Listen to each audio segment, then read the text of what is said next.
وقت گزرتا گیا، پھر وہ لمحے بھی آئے کہ جب حضرت امام حسن کو زہر دیا گیا اور آپ کا کلیجہ کٹ کٹ کے کئی سو حصوں میں باہر آیا۔ آپ سے آخری لمحے حضرت امام حسین نے پوچھا کہ میرے بھائی کوئی وصیت؟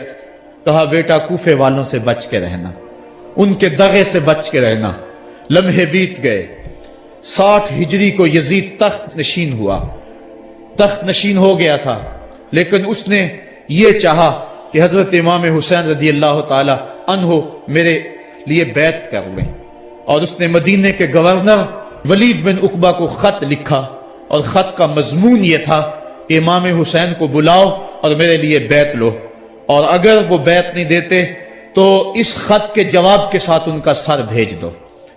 ولید بن عتبہ محب اہل بیت تھا، اس نے رات کی کافی تاریکی کے اندر حضرت امام حسین رضی اللہ تعالیٰ عنہ کو پیغام بھیجا۔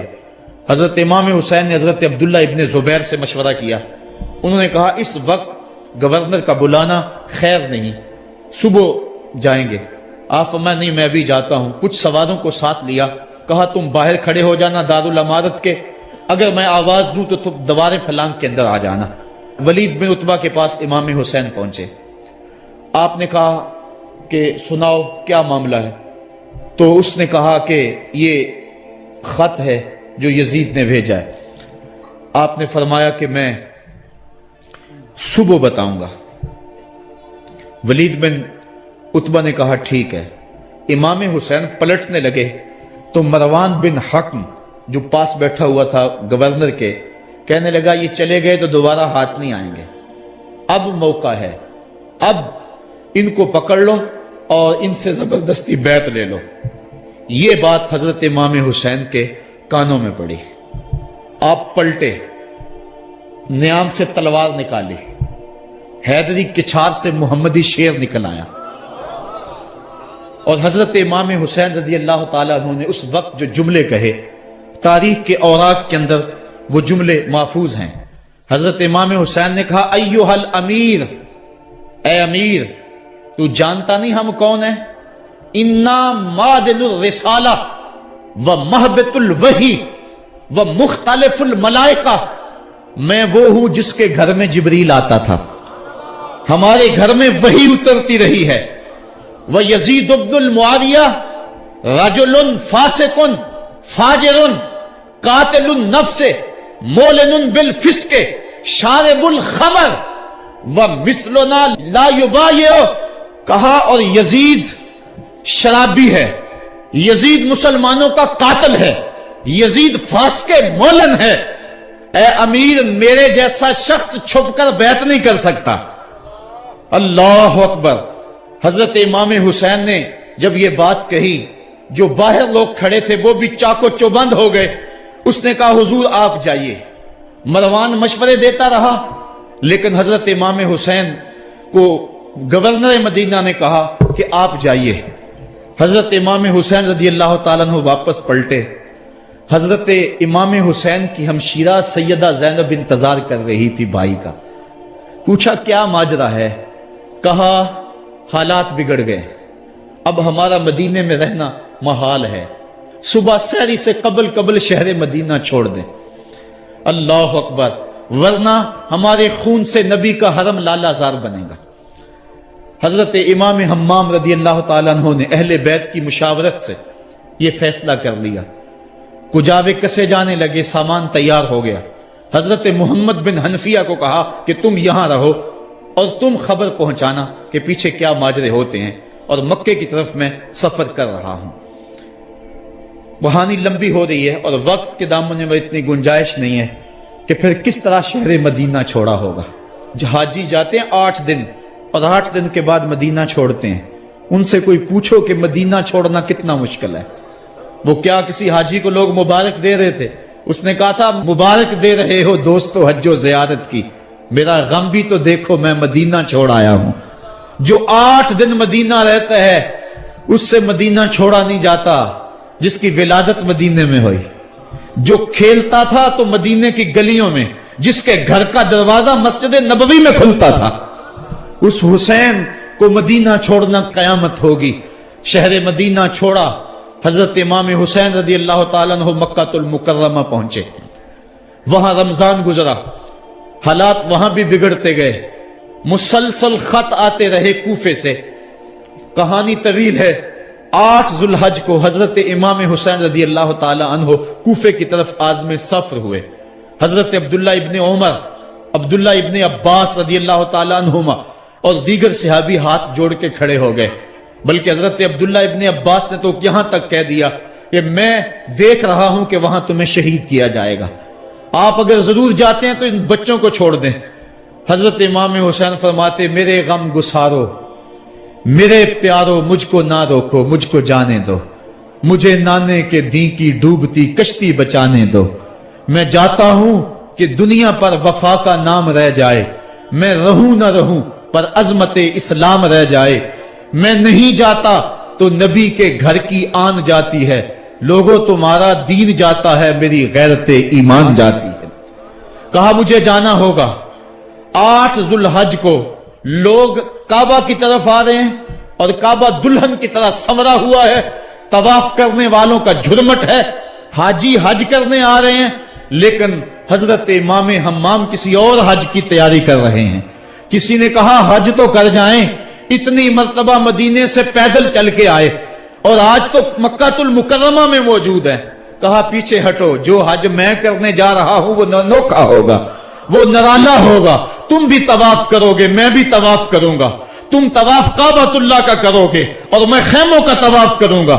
ایک حج تمہارا ہے، ایک حج میرا ہے، تم بوسے لوگے کس کے حجر اسود کے، میں اپنے فرزند کا منہ چوموں گا۔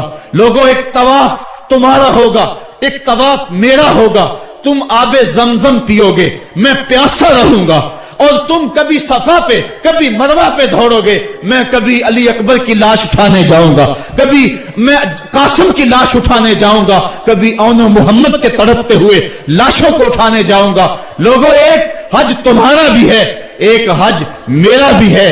جب تم حج کر لو گے تمہاری سائی مکمل ہو جائے گی تو تم سر مڈا کے احرام کھول دو گے، اور جب میری سائی مکمل ہو جائے گی تو میں سر کٹا کے احرام کھول دوں گا۔ تم سفید احرام پہنو گے، میں سرخ احرام پہنوں گا، اور وہ حج قیامت تک کے آنے والے حجوں کی آبرو ہوگا۔ حسین اگر نہ شہید ہوتا تو آج گھر گھر یزید ہوتا، اسلام کی عظمت عیاں نہ ہوتی، خدا کے گھر میں اذان نہ ہوتی، بار الہا نوحہ سناتا پھرتا، تا روز جزا اشک بہاتا پھرتا، امداد نہ کرتے اگر کربلا میں حسین، اسلام تیرا ٹھوکریں کھاتا پھرتا۔ کربلا کی تپتی ہوئی ریگزار میں حضرت امام حسین نے جبر و ظلم کے خلاف جس قوت سے کھڑے ہو کر عظیمت کی داستان رقم کی۔ 10 محرم کا دن تھا، جمعہ کا یوم سعید تھا، بھیچ کربلا کے میدان میں دوپہر کے وقت جب نبی کا خاندان اجڑ رہا تھا، ایک ایک کلی اس چمن کی کٹ رہی تھی، 72 افراد 22,000 کے لشکر جرار کے مقابلے میں کھڑے تھے۔ وہ یزید جس نے اس کے علاوہ بھی بڑے جرم کیے، جس نے جو ہے وہ 1700 صحابہ کو مکہ المکرمہ میں شہید کیا، جس نے 700 حفاظ کرام کو شہید کیا، جس نے حضرت ابو سعید خضری کی داڑھی نوچ لی، جس نے مدینے کے اندر مسجد نبوی کے اندر گھوڑے باندھے، جس نے جو ہے وہ 3 دن تک مسجد نبوی کے اندر اذان نہ ہونے دی، وہ یزید آج کربلا کے تپتے ہوئے ریگزار کے اندر آل رسول کے ساتھ ظلم کی وہ داستان رقم کر رہا تھا کہ قیامت تک آنسو سسکیاں نہیں تھمنے پائیں گی۔ یزید مر گیا، اس کا نام مٹ گیا، اس کا تشخص مٹ گیا، لیکن حسین کا نام آج بھی زندہ ہے، اس کا پیغام آج بھی زندہ ہے۔ یہ ہزاروں کا مجمع، یہ امٹتے ہوئے محبتوں کے جذبات، یہ آنکھوں کا آنسوؤں کا خراج دینا، کیا یہ حسین ابن علی کی زندگی کی دلیل نہیں ہے؟ کون ہے جو یزید کا نام لیتا ہو؟ آج اگر کوئی یزید کا نام لیتا بھی ہے تو سر جھکا کے لیتا ہے۔ میں کہتا ہوں کیسا تمہارا لیڈر ہے جس کا نام لینے سے قبل شرمندہ ہوتے ہو، جس کا نام لیتے ہوئے شرمندہ ہوتے ہو، جس کا نام لینے کے بعد پسینہ پسینہ ہوتے ہو۔ تم اپنے قائد اور لیڈر کا نام لیتے جھجکتے ہو، گردن جھکا کے دائیں بائیں دیکھ کے نام لیتے ہو، اور جب ہم نام اپنے آقا کا لیتے ہیں سر اٹھا کے لیتے ہیں۔ اے حسین ابن علی تم پر سلام.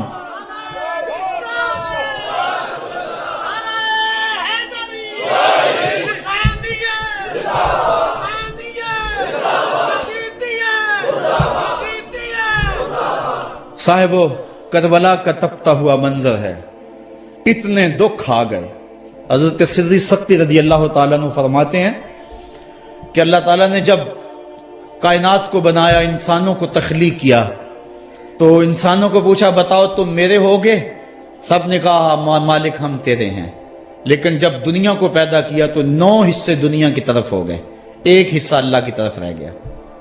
پھر جب عقبہ کو پیدا کیا جو 10واں حصہ تھا، اس میں 9 حصے پھر آخرت کی طرف ہو گئے، جنت دوزخ کے لالچ میں ہو گئے. اور 1 حصہ صرف کہنے لگا نہ ہم جنت کو دیکھتے ہیں نہ دوزخ کو دیکھتے ہیں، مالک ہم تو تجھے دیکھتے ہیں. پھر جب اللہ تعالیٰ نے بلاؤں کو پیدا کیا، آزمائش اور امتحانوں کو پیدا کیا، تو 10ویں حصے کے اس 10ویں حصے میں پھر 9 حصے جو ہے وہ پیچھے ہٹ گئے. 1 حصہ ایسا تھا جس نے گردن جھکا کے کہا زمین و آسمان کی بلائیں بنا کے ہمارے گلے کا توق بنا دے، تیرے راستے سے نہیں ہٹیں گے. کربلا کے تپتے ہوئے ریگزار میں وہ منظر رقم ہونے والا ہے. ایک قربانی منا میں ہوئی تھی، غریب و سادہ اور رنگی ہے داستان حرم، نہایت اس کی حسین اور ابتدا ہے اسماعیل. وہاں دمبا آ گیا، آگے 100 اونٹ آ گئے، اور آج اللہ اکبر حضرت امام حسین کربلا کے تپتے ہوئے ریگزار میں 22,000 کے لشکر کے سامنے کھڑے ہیں. کہا لوگو میرا حق پہچانو، میرے خون سے اپنے ہاتھ نہ رنگو، مجھے پہچانتے ہو کہ میں کون ہوں؟ کہا لوگو جلدی نہ کرو، میرے حق کو پہچانو. اس وقت روئے زمین پر کسی نبی کی بیٹی کا بیٹا موجود نہیں ہے. لوگو میرے راستے سے ہٹ جاؤ اور میرے خون سے اپنے آپ کو ابدی بدبختیوں کا شکار نہ کرنا. بلکہ آپ نے نام لے لے کے فرمایا کہ اے زید بن حارث، اے ابن دبی، اے ابن جبیر، اے فلاں فلاں، نام لے کر کہا تم نے خود ہی خط لکھے تھے. انہوں نے کہا ہم خط نہیں لکھے. آپ نے وہ چمڑے کا تھیلا تھا اس کو الٹ دیا، کہا یہ تمہارے خط ہیں اور آج تم مکر گئے ہو. انہوں نے کہا کہ سیدھی بات ہے، یا تو بیعت کرو اور یا پھر مرنے کے لیے تیار ہو جاؤ. حضرت امام حسین نے کہا کیسی بات کرتے ہو، اگر میں نے بیعت کرنی ہوتی تو مدینہ کیوں چھوڑتا، اس جائے پناہ کو کیوں چھوڑتا. دولت کی تجوریاں کھول دی گئیں، پیشکشیں کی گئیں. حضرت امام حسین فرمایا یہ کبھی نہیں ہو سکتا، جس سے صرف حق ہی قبول ہو، یہی جس کا اصل اصول ہو، جو نہ بک سکے جو نہ جھک سکے، اسے کربلائیں ہی راس ہیں. پھر جبر کی آندھی چلی، ایک ایک کر کے جانثار راہ خدا میں قربان ہوتا گیا. پھر خاندان نبوت کی باری آئی. حضرت علی اکبر حضرت امام حسین کے جوان سال بیٹے راہ خدا میں جان پیش کرتے ہیں. بھتیجے قاسم رضی اللہ تعالیٰ عنہ جان قربان کرتے ہیں. حضرت عباس کے قلم ہوتے ہیں بازو، جو خود جا سکتے تھے وہ خود قربانی پیش کرتے ہیں. اور صاحبو اب یارہ نہیں، جو خود جا نہیں سکتے تھے آپ خود ہاتھوں پہ اٹھا کے فرات کے کنارے پہ لے جاتے ہیں. کہا جو آ سکتے تھے وہ تو قدموں پہ چل کے آ گئے، اور جو قدموں پہ نہیں چل سکتے تھے میں انہیں اٹھا کے لے آیا ہوں. پھر ایک 2 شاخہ تیر ہلکے اصغر میں پیوست ہوتا ہے، خون چلو میں دے کر آسمان کی طرف اچھالتے ہیں، اور پھر اللہ کی بارگاہ میں عرض کرتے ہیں ربنا تقبل منا ھذا القربان، میرے مالک حسین کی یہ قربانی بھی قبول فرما لے. یہ کام آسان نہیں ہے، جگر پارا ہاتھوں میں تڑپ کے ٹھنڈا ہو جائے اور پھر بھی صبر کا مظاہرہ کیا جائے اور اللہ کی رضا پہ راضی ہو جائے. اب حضرت امام حسین رضی اللہ تعالیٰ عنہ تنہا رہ گئے. ایک ایک کو رخصت کر رہے تھے شہادت کا دولہا بنا کر، لیکن اب امام حسین کو رخصت کرنے والا کوئی موجود نہیں ہے. آپ گھوڑے پہ سوار ہوئے، میدان کربلا کی طرف ایڑ لگائی. خیمے کے اندر جو خواتین تھی وہ جانتی تھی جو اس راستے گیا پھر پلٹ کے نہیں آیا. اس کی لاش حضرت امام اپنے کندھوں پہ اٹھا کے لائے ہیں. اب اس حسین ابن علی کی لاش کون اٹھائے گا؟ کہا سب نے کہ حسین نہ جائیو، کہا میں نانے کے دین کے لیے جا رہا ہوں. میدان عمل میں گئے، تیغ براں چمکی، لوگوں کے سر کاٹ رہی ہے آواز آ رہی ہے یہ کون ذی وقار ہے، بلا کا شاہ سوار ہے، لباس ہے پھٹا ہوا، غبار سے اٹا ہوا، لخت لخت کٹا ہوا، پھر بھی ہے ڈٹا ہوا، تمام جسم نازنی چھدا ہوا کٹا ہوا، پھر بھی ہے ڈٹا ہوا، یہ نبی کا نور عین ہے، یہ بال یقین حسین ہے۔ حسین ابن علی نے کربلا کے تپتے ہوئے ریگزار کے اندر وہ عظیمت کی داستان رقم کی اور پھر بوچھاڑ تیروں کی، ایک تنہا سید زادہ اور ہزاروں تیر چاروں سمت سے ان کے اوپر برسنے لگے، کسی نے نیزہ مارا، کسی نے تیر مارا۔ جب حضرت امام حسین گھوڑے کی زین سے نیچے اترے تو اس وقت آپ کے بدن پر 33 زخم تلواروں کے تھے، 34 نیزے کے انیاں آپ کے جسم کے اندر کھبی ہوئی تھی، اور محتاط روایات کے مطابق جب بعد میں آپ کا پیراہن اتارا گیا تو اس کے اندر 113 سوراخ تیروں کے نکلے، اور وہ تیر جسم میں پیوست جب گھوڑے کی زین سے فرشے زمین پر گرے، لگا جس طرح ریحل سے قرآن گر گیا ہو۔ حضرت امام حسین رضی اللہ تعالی عنہ جب گھوڑے کی زین سے فرشے زمین پر گرے تو وہ جو تیر جسم میں کھبے تھے وہ اور پیوست ہو گئے، خون مشکبو ریت کے ذروں پہ بہنے لگا، گویا اسلام کا دل دھرتی کے اوپر ہے، کائنات راشے میں آ گئی، کربلا کی دھرتی کا کلیجہ کانپ رہا ہے۔ حضرت ام سلمہ کو حضور نے کربلا کی مٹی دی، کہا جب یہ خون بن جائے تو سمجھ لینا کہ میرا حسین شہید کر دیا گیا ہے۔ وہ مدینے کے اندر خواب دیکھتی ہیں کہ آقا کریم علیہ السلام داڑھی مبارک کے اندر گرد مبارک پڑی ہوئی ہے اور بال الجھے ہوئے ہیں، گھبرا کے اٹھ کھڑی ہوئی کہ کیا ماجرا ہے، اور جلدی سے اس شیشی کو دیکھا تو وہ شیشی کا جو مٹی رکھی ہوئی تھی وہ خون بن گیا تھا، اور آپ نے کہا اہل مدینہ سن لو، حضرت امام شہید کر دیے گئے ہیں۔ ادھر امام حسین خون اور خاک کے اندر تڑپ رہے ہیں، اور آپ کے جسم نازک پر برچھیوں، تیغوں اور تلواروں کے ساتھ جو ہے وہ لوگ وار کر رہے ہیں۔ سنان بن انس نخی آگے بڑھا لیکن سر کاٹنے کی ہمت نہ پڑی، اس نے نیزہ مارا اور آپ کے گلے کے قریب وہ نیزہ پار کر گیا اور خون کا فوارہ پھوٹا۔ زرع بن شریک نے آپ کی پیشانی پہ نیزہ مارا، آپ گھبرا کے گرے، اٹھے اور پھر گر گئے، اور پھر آپ نے اپنی پیشانی سجدے میں رکھ دی، اپنا خون جو تھا وہ چہرے پہ مل لیا۔ حسین نے سرخ رنگ کے خون کا جو خضاب تھا وہ اپنے داڑھی پہ لگا لیا کہ کل میں اپنے نانا کو یہ رنگت بھی دکھاؤں گا۔ حرم کی وہ داستان جو منا سے شروع ہوئی تھی آج اس کی تکمیل ہو رہی ہے، وہ غریب اور سادہ اور رنگین داستان حضرت امام حسین رقم کر رہے ہیں۔ خون سے داڑھی رنگ گئی، اور آپ کے ماتھے کے اوپر زرع بن شریک نے وہ جو نیزہ مارا تھا اس سے آپ سنبھل نہ سکے، اٹھ کے پھر نیچے گرے، پیشانی کو سجدے میں رکھا، اور سجدے میں رکھ کے اللہ کی بارگاہ میں آخری لفظ جو میرے امام کی زبان سے نکلے دلوں کی تختیوں پہ نوٹ کر لو اور دیکھو۔ اللہ تعالیٰ کے بندے حضرت خلیل نے دعا مانگی تھی، اے میرے مالک، اے میرے مالک، میں اس جگہ تے اپنی ذریت اولاد کو چھوڑ کے آباد کر کے جا رہا ہوں، اور دعا کرتا ہوں کہ وہ نماز کو قائم رکھیں۔